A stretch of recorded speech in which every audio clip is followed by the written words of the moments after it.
Good evening and welcome to this special edition of Cronkite News on Arizona PBS. I'm Sam Hoyle and thank you for joining us. Cronkite News is committed to covering our nation's capital from our Washington, D.C. bureau. Tonight, a look back on stories including how requirements for work visas are impacting the economy, as well as Arizona students in the National Spelling Bee. Unemployment in the United States has reached its lowest level in 18 years. The most recent jobless rate of 3.8% represents virtually full employment, according to economists. That's good news for workers, but it's causing problems for businesses across the country, as Papabletti reports in the Washington bureau. Businesses that I spoke with told me that they can't find American workers willing to do the jobs they need, and they can't get permission to hire foreign workers who would be willing to come in and do those jobs due to H-2B visa restrictions. And that, they say, is ultimately harming American workers on the payroll right now. We're not going to be able to keep operating. It's a crisis. We can't keep going the way we are right now. That was Harry Phillips and Jack Brooks, owner of two of the largest seafood distributing companies on the East Coast. Despite paying a base salary well above minimum wage and offering hourly incentives, neither can attract local workers. We've tried everything. We've had job fairs, we advertise in the paper, we've done everything possible to hire American workers. Parents have stopped encouraging their kids to be the best crab picker they can be. Since they can't find Americans to do the job, Phillips and Brooks have been forced to look abroad for workers to keep their businesses afloat. They have turned to the H-2B visa system, a seasonal guest worker program that lets foreign nationals work in the United States for up to 10 months at a time. But the program has its drawbacks. As Lori Flanagan of the H-2B Workforce Coalition explains, it's expensive, it's intentionally complicated to protect American jobs, and recently, it has been overwhelmed by the number of businesses seeking help. The Department of Labor had certified a need for about 142,000 H-2B workers. Despite the number approved by the Labor Department, current law only allows the Department of Homeland Security to issue 66,000 visas, which are randomly selected through a lottery. Businesses that don't win the lottery are left without the workers they so desperately need. Businesses like Brightview Landscape in the Valley. The client will leave us and go somewhere else because we can't fulfill it. Therefore, we lose revenue. And then in the wintertime, when we slow down a little bit, we have to lay off people that we usually employ year-round. So it kind of hurts the regular employees that we have that we employ year-round as well. Back on the Eastern Shore, Brooks got his allocation, and J.M. Clayton Company is busy at work. Phillips, on the other hand, did not. We're going behind a little every week, just hoping and praying that we get our visas to bring these workers here. Without crab pickers, Phillips says he had to lay off Americans, drivers, technicians, secretaries, and support staff. So this is a ripple effect of different businesses that it's affected by not having these migrant workers here to pick the crab meat. Flanagan told me that each H-2B visa supports between 4 to 5 American jobs. Now, Congress recently approved an emergency allocation of 69,000 additional visas, but the Department of Homeland Security, who's in charge of issuing those visas, has only released 15,000 so far. In Washington, Pat Pobletti, Cronkite News. The U.S. unemployment rate is at an 18-year low and is under 4%, but the jobless rate for Native Americans is nearly 3 times higher. Cronkite News reporter Ariana Bustos in our Washington bureau caught up with experts on what needs to be done to lower unemployment rates on the reservations. Melinda Andrews, executive advisor to the Hopi chairman, said she sees the impact unemployment has on her community. Having a high unemployment rate, I can see all the detrimental effects that it's having to not only children, but to the families, grandparents, aunts, uncles. It's the entire family. Harry Holzer, professor of public policy at Georgetown University, says while Native American unemployment is better, the numbers don't reflect the situation on reservations, where unemployment rates either remain stagnant or get worse. It's going to be hard for the area overall to ever make progress when their best and most successful people are always moving away. And I would think that's maybe more true of Indian reservations than almost any other kind of geographic community in the country. Andrews echoed that sentiment and said due to the 60% unemployment rate on the Hopi reservation, it's so hard to get a job that once you do, you have to stick with it. Algernon Austin, an economist at Demos, said underinvestment in Indian country doesn't make things better. There's a long list of broken treaties, broken commitments, And I think that also goes into sort of the investment in economic development in the communities. Chris James, president and CEO of the National Center for American Indian Enterprise Development, agreed that more should be done to invest in these communities. How do we get our existing businesses to the next level, but also how do we grow more businesses in Indian country to create the jobs, to have a strong economy, to support tribal leadership and support tribal programs as well. Andrews said the people on reservations are living between two worlds. So you're having to deal with traditional lifestyles versus going the Western lifestyle to get your bills paid, keep your electricity on, purchase food, that type of thing, whereas way back when, we grew our own food. Reporting from Washington, Ariana Bustos, Cronkite News. Arizona's response to the opioid crisis took center stage at a forum in Washington this morning, where Governor Doug Ducey touted a program for dealing with families hit by addiction. Danny Coburn at Washington Bureau was on hand for the governor's appearance at the American Enterprise Institute. The AEI program looked at ways to get treatment for addicted parents and protect their children in the foster care system. To Governor Ducey, Arizona's approach just makes sense. SENSE is short for a substance-exposed newborn safe environment, which started as a pilot program in Maricopa County and has since spread statewide.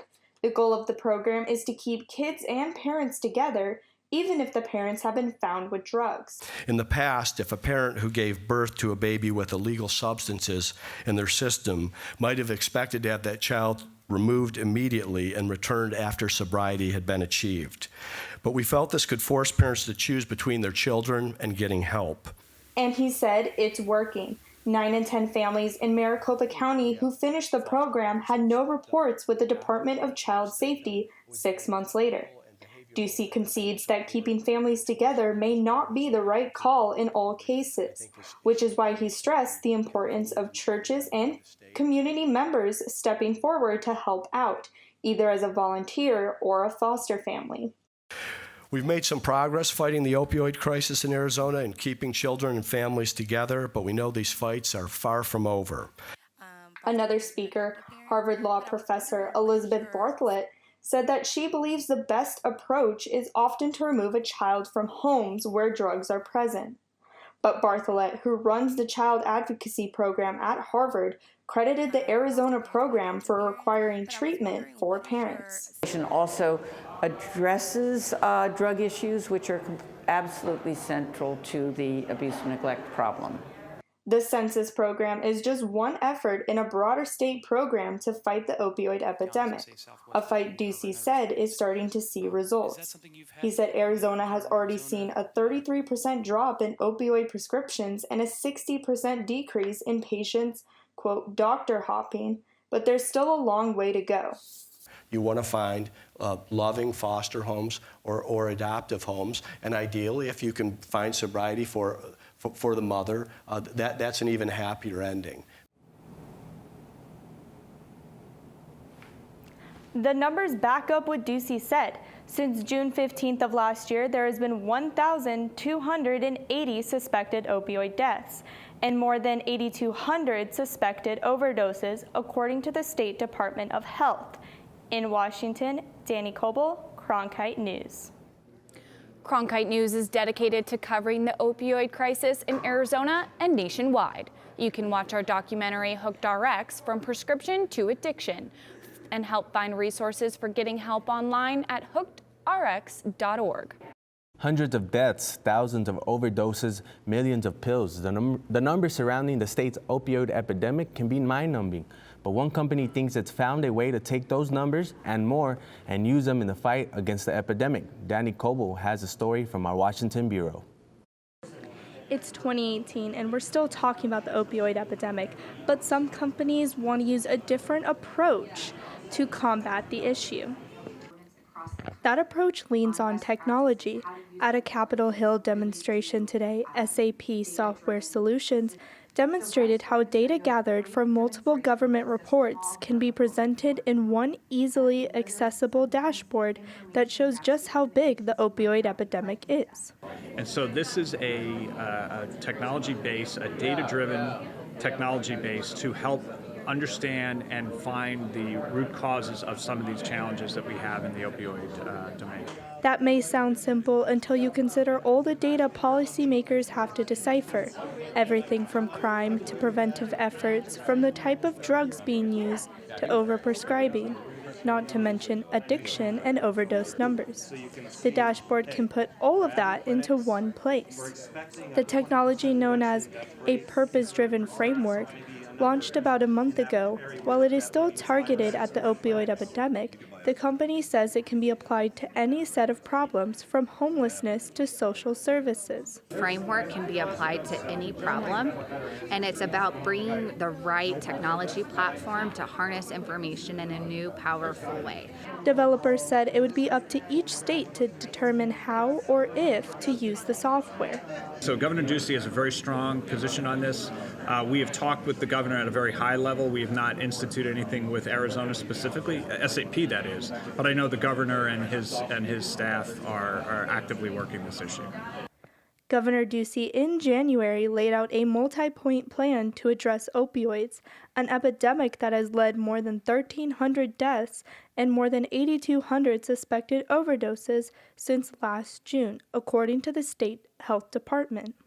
While the numbers are available to the public, this type of graph form is not, making it very difficult to go where you want to see the information. These graphs will make it simpler, which is why the company wants Congress to start investing in this type of technology. Reporting from Capitol Hill in Washington, Danny Coble, Cronkite News.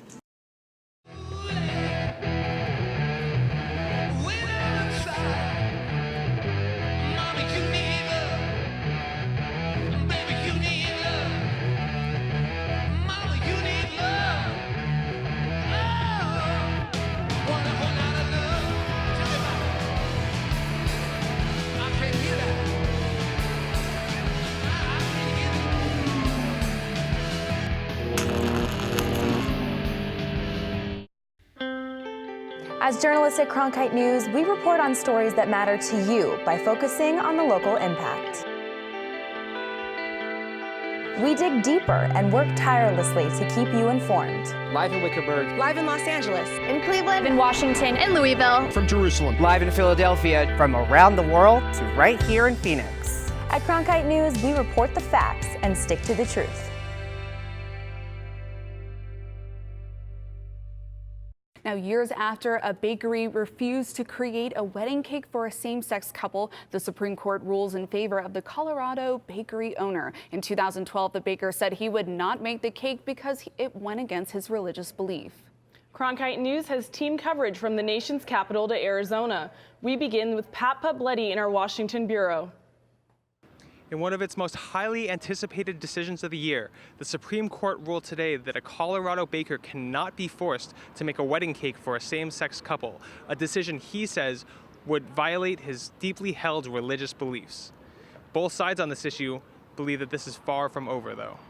The court ruled 7-2 in favor of Jack Phillips, the owner of Masterpiece Cake Shop, who had been found to have violated a state law preventing discrimination based on sexual orientation when he refused to create a wedding cake for David Mullins and Charlie Craig. Justice Anthony Kennedy, writing for the court's majority, said that the case had elements of a clear and impermissible hostility towards Phillips' religious belief. Michael Ferris is president of Scottsdale-based Alliance Defending Freedom, which argued Phillips' case. He celebrated the victory on the steps of the Supreme Court. Religious freedom was affirmed by the court. The court said that the way Colorado approached the case was discriminatory against his religion and that tolerance is a two-way street and he needs to be tolerated just like everybody else. However, Ferris did acknowledge that the scope of this case was narrowly drawn, a point which Sarah Warbelow, the legal director of the Human Rights Campaign, believes will set the stage for other LGBTQ cases in the future. The court actually took the opportunity to reaffirm the humanity and dignity of LGBTQ people and did not give businesses a license to discriminate against the LGBTQ community. The decision leaves broader legal questions unanswered. And Justice Kennedy pointed out that future cases may end up with a different ruling. Masterpiece Cake Shop is not the only case challenging laws like Colorado's. 2 Phoenix women who run a calligraphy business are challenging a city law that would force them to produce wedding invitations for same-sex couples. On the steps of the Supreme Court, Pat Pobletti, Cronkite News. Local reaction is similar to what we're hearing in Washington. Emily Richardson talked with Valley Groups to get their reaction. The Supreme Court case is similar to a 2016 case in Arizona where the co-owners of a calligraphy studio filed a suit challenging Phoenix's anti-discrimination ordinance. The 2 women claim that the law violated their freedom of speech and religion. It wasn't like a person was turned away. The business owners were saying they just have a right to discriminate. They shouldn't have to comply with this non-discrimination law, and that was ruled, they didn't have that right. According to the ACLU, while the results of the Masterpiece Cake Shop versus Colorado Civil Rights Commission were not what they wanted, they believe the Supreme Court reaffirmed the longstanding rule that states can prevent discrimination in the marketplace.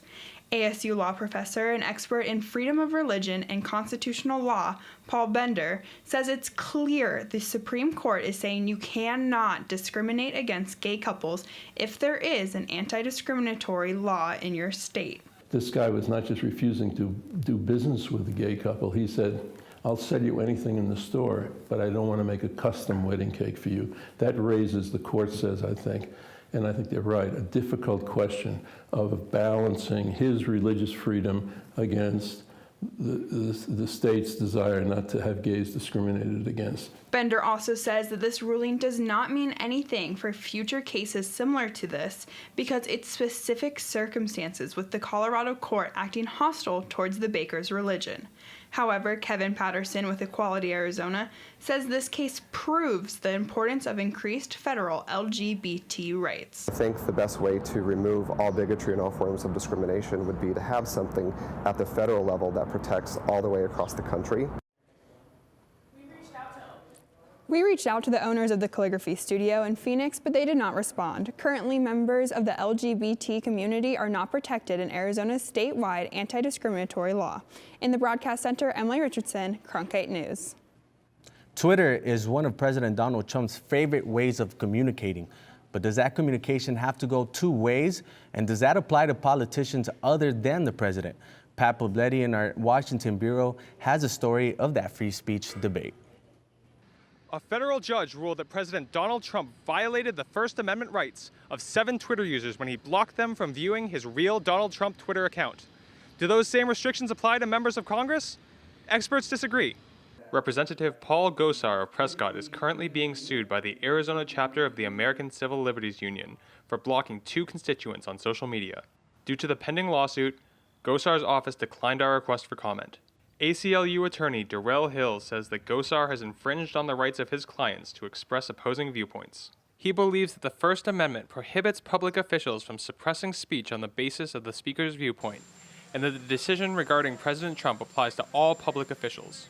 But Elliot Mintzberg, senior fellow at People for the American Way, is a little more skeptical. There are some certainly unique things to the president's Twitter account that may or may not apply to what Representative Gosar has done. He says the judge's ruling is narrowly defined to President Trump. Mintzberg believes U.S. District Court in Arizona could rule differently in Gosar's case than its counterpart in New York did in Trump's. In a social media landscape which can quickly turn toxic, it raises the question of where the line of acceptable communication is drawn. Longtime political communications strategist John Randall believes that as public figures, members of Congress shouldn't shy away from public discourse. We need to make sure that we're embracing it, but that we're also trying to encourage debate that moves the conversation forward. And while Gosar has subsequently unblocked his constituents on social media, the White House did not respond to our questions about whether the president has done the same. In Washington, Pat Pobletti, Cronkite News. It's a legal settlement that will change nothing in the law, but change everything in terms of how easy it is for voters to register in Arizona. Pat Pobletti in our Washington bureau explains how a lawsuit led election officials to change the way that they do business. Thanks, Victoria. Now, just yesterday, Arizona election officials agreed to settle a lawsuit which claimed that the state's voter registration process irrationally disenfranchised thousands across the state and led directly to voter suppression. Arusha Gordon is an attorney with the Voting Rights Project at the Lawyers Committee for Civil Rights Under Law. She is a former Fulbright Fellow and graduate of the University of California, Berkeley's top-rated law school. Yet she believes she might not be able to navigate Arizona's complex voter registration laws. If you're someone like me who doesn't necessarily know your driver's license off the top of your mind, or have your passport on hand or your birth certificate, and you submit your registration form without that information, it wasn't going into the system. Under Arizona law, a voter must provide documentary proof of citizenship in order to vote in state and local elections, but only had to fill out a form to vote in federal elections. This created a two-track system, under which it was far more difficult to register for local elections than federal ones. The League of United Latin American Citizens sued Secretary of State Michelle Reagan and Maricopa County Recorder Adrian Fontes, alleging handling state and federal election registration differently was an unconstitutional burden. It violates the Constitution to treat them in an arbitrary and different manner, and that was really at the root of this case. Voters still need to be citizens to vote in state elections, but will no longer have to provide proof of citizenship with their application. Their citizenship status will be checked automatically by the state against the Motor Vehicle Department's database. Fontes said he had been working to update voter registration since his 2016 election, when he found tens of thousands of voter registration rejection notices sitting unsent in a warehouse. He took issue with the old registration process, under which the MVD database could be used to check eligibility for federal elections, but not for local. Well, that to me seemed absurd. Why would you accept a form, be told to check with the federal form, but be barred from checking with a state form? That's clearly an equal protection problem. Fontes welcomed the change in system, under which he says thousands of Arizonans were denied the right to vote due to unfair policies and bureaucratic red tape. Now, the settlement was celebrated as a win-win situation by all parties involved. In a statement, Secretary of State Michelle Reagan said that we've always said it should be easy to vote and hard to cheat. I'm proud to say that this settlement achieves both. In Washington, Pat Pobletti, Cronkite News. Wildfires were also a topic of discussion in Washington today, where senators were briefed on the outlook for the upcoming fire season, which they were told could be another difficult one. While there have been some improvements since last year, officials also said that challenges remain, as Danny Coble tells us from our Washington bureau. That's right. Forest Service and Interior Department officials are saying that they have adequate resources. They have 10,000 firefighters, 900 engines, and hundreds of aircrafts ready. But they're still expecting the 2018 fire season to be a challenging one. The government spent $2.9 billion fighting wildfires last year, the most expensive year on record. And senators say today that 2018 doesn't look to be much better. Almost 24,000 wildfires have burned about 1.7 million acres across the country, and this is just June the 5th. Among the challenges, drought conditions that continue to grip the region make Arizona and the rest of the Southwest high-risk zones for wildfires, witnesses told the committee. Senators on the Energy and Natural Resources Committee called for more aggressive management of fires. That includes more firefighters on the ground, air tankers, fire repellent, and control burns. Per acres burned on a wildfire in August puts more than 5 times as much smoke as a controlled burn in May and June. But witnesses from the Forest Service and Interior Department noted that Congress increased firefighting funds last year, which should help. One promising new practice is the use of drones to fight fires. We have a fleet. I think we're approaching 500 DOI-owned drones. But committee members also point to a low-tech solution, urging people to be careful since they start more fires than natural causes. So with the 2018 fire season upon us, I want to start with a plea to people everywhere. Just please be smart about fire. We can make a measurable difference in what this wildfire season ends up looking like, and it starts with being careful. Jeffrey Ruber of the Interior Office of Wildland Fire told the committee that fire activity in the Southwest is expected to peak in May or June, with a significant large fire potential until then.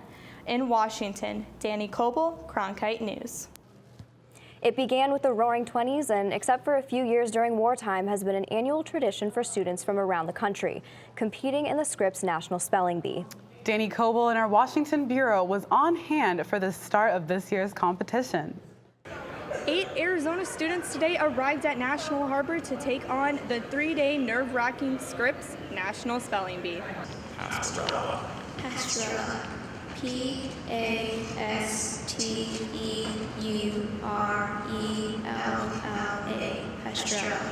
The 91st Bee began this morning with 516 participants taking a written test before taking their turn on stage to spell for the audience. Cambio.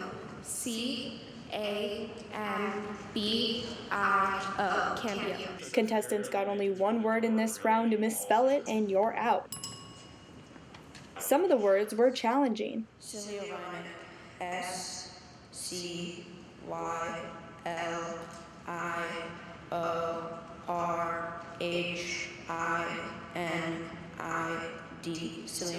But Lindsay Davis of Goodyear was confident. Preparing for spelling bees for over 4 years. This is Lindsay's last chance at a bee title. The Estrella Mountain Elementary School 8th grader will age out after this year. This is also the final year for St. George of Peoria, who is in 8th grade at Legacy Traditional School. And if I get out, I'm going to be okay with that because it's my last year and I tried my hardest and I'm so excited to be here. Now 7 of those Arizona students will advance on. One girl from Peoria was eliminated today. Reporting at National Harbor, Maryland, Danny Coble, Cronkite News. Thank you for joining us for this special edition of Cronkite News. For top Arizona stories anytime, go to cronkitenews.azpbs.org.